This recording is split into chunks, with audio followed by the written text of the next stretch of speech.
Before we will start the course, I want to familiarize you with its roadmap, just to be sure that you will be aware of all studying process.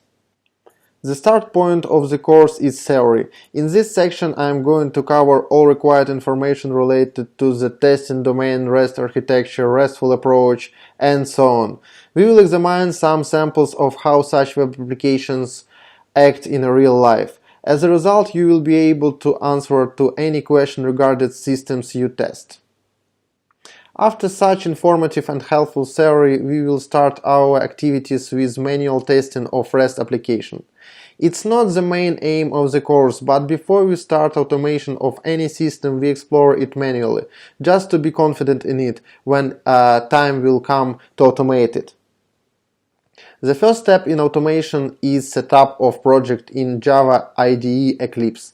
This will be covered in one video, but I emphasize this video because in some sense it's equator of the course. From this point starts our automation study.